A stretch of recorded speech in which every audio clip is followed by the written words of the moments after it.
नमस्कार किसान भाइयों, मैं मनोज रजक वसुंधरा कृषि यंत्र में आपका स्वागत करता हूं। आज मेरे ट्रैक्टर की फ़िटिंग के बारे में बताऊंगा।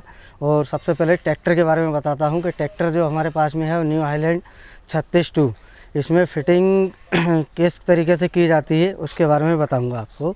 इसमें फ़िटिंग करने के लिए क्या करना पड़ता है अपने को कि जो ट्रैक्टर जो है उसमें सामने जो बेस रहता है, उस बेस के ऊपर सामने जो होल रहते हैं 4 होल, उस होल पे मशीन जो है अपन फ़िटिंग करते हैं।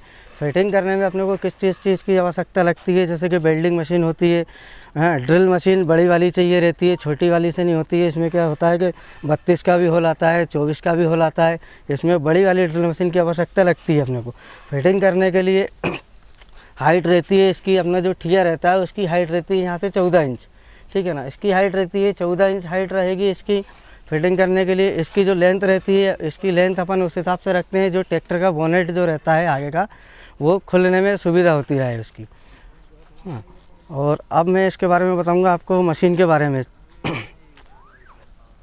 मशीन चलाने में कहाँ कहाँ दिक्कत आती है, प्रॉब्लम आती है अपने को मशीन चलाने में, कि जैसे मान के चलो अपन मशीन चला रहे हैं, इसमें मशीन चलाने में ये प्रॉब्लम आती है कि कई किसान भाइयों के फ़ोन आते हैं हमारे पास में कि भैया मशीन में फसल फंस रही है, फंसने की प्रॉब्लम आ रही है मशीन में। हाँ, तो हम उनको ये बताते हैं कि भैया मशीन में प्रॉब्लम फंसने की इसलिए आती है कि यदि पहले चांस में यदि अपन मशीन चलाते हैं तो मशीन को माल फेंकने के लिए जगह चाहिए। 7 फीट जगह जब मशीन काटती है तो उसको कुछ नहीं तो 1 से 1.5 फीट जगह उसको फेंकने के लिए चाहिए मशीन को, है ना। तो मशीन आपकी नहीं रुकेगी। और यदि मशीन आपकी डबल से भी दूसरे राउंड पे आप मशीन को चला रहे हैं तो मशीन में अगर दूसरे राउंड पे यदि प्रॉब्लम आती है फंसने की, तो वो आती है अपनी क्या कि जैसे ये जो है ये बेस जो लगा हुआ है, इसमें स्लाइड देते हैं हम, इसको ढोलकिया बोलते हैं, है ना। ये ढोलकियाँ को स्क्रू द्वारा कसी गई हुई है बोल्ट से। इनको यदि फसल यदि फंसती है अपनी तो इनको लूज करके अपन इनको फार करते हैं। दूसरी चीज़ रही कि ये जो तार है, ये तार को थोड़ा सा दूर रखते हैं। और फंसने की प्रॉब्लम इसमें ये आती है कि जैसे कि धान की फसल होती है, धान की फसल में ज़्यादातर किसान भाइयों का कहना यही रहता है कि फसल हमारी फंस रही है। तो फंसने के साथ साथ एक चीज़ और बताऊंगा कि इसमें जो तार लगे रहते हैं, जो नीचे वाले जो तार रहते हैं, है ना, तो ये तार को यदि मशीन यदि फंस रही है फसल, तो ये वाले तार आप निकाल दीजिए। हाँ, और ये जो तार लगे हुए हैं, ऊपर वाले तार लगे हैं रहते हैं, ये तार को अपना आधा इंच जो है बिल्कुल पूरे कंटिन्यू 7 ही तार लाइन से बराबर होना चाहिए, है ना। तो मशीन में कहीं से कहीं तक कोई प्रॉब्लम नहीं आई। दूसरी चीज़ रही इसकी आरपीएम की प्रॉब्लम आती है, आरपीएम कितना दे रहा है ना। तो इसमें हमने जो मॉडल चेंज किया था कि जो पहले गेयर बॉक्स वाला सिस्टम नहीं था, अब गेयर बॉक्स वाला अटैचमेंट लगाने लग गए।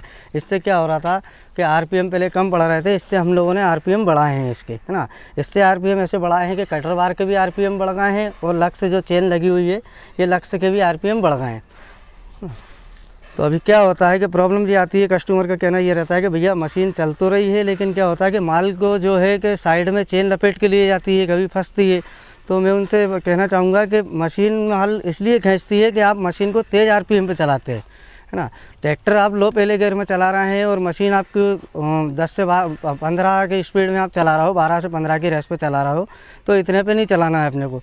ट्रैक्टर कोई सा भी हुआ, मान लो 50 HP या 45 HP का ट्रैक्टर हुआ, उसमें अपने को क्या करना है कि गियर चेंज करना है। क्योंकि हमने यहाँ पे आरपीएम बढ़ाया इसीलिए कि ट्रैक्टर किसान भाइयों का कहना था कि ट्रैक्टर आपका स्लो चल रहा है ना, और उतना काम नहीं निकालता है। तो हम लोगों ने क्या किया है कि इसमें गियर बॉक्स वाला सिस्टम अटैच कर दिया है इस पर।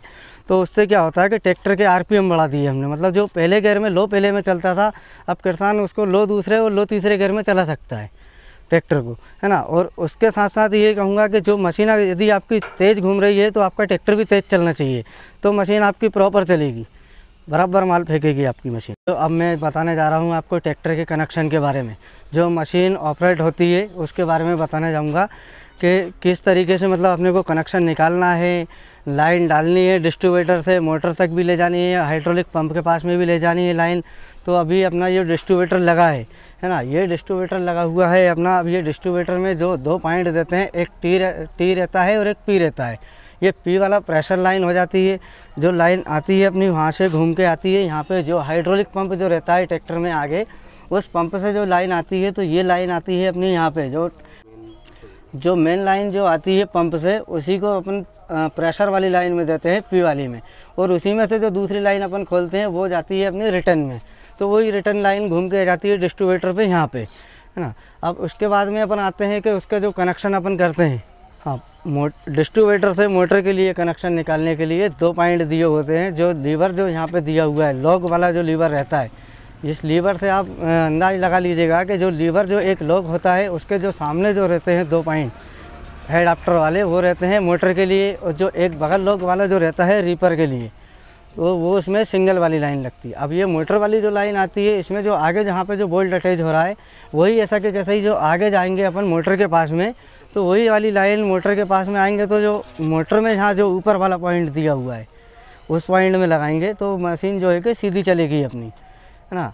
यदि आप पीछे करके लगाएंगे तो मशीन उल्टी घूमने लग जाएगी आपकी। इसलिए ध्यान रखें इस चीज़ का विशेषतर कि जो आगे वाली जो लाइन आई है वो ऊपर वाली मोटर वाले पॉइंट में ऊपर की साइड में लगेगी, और जो नीचे वाली आई है वो जो डिस्ट्रीब्यूटर में पीछे वाला पॉइंट दिया है उस पर लगेगी वो।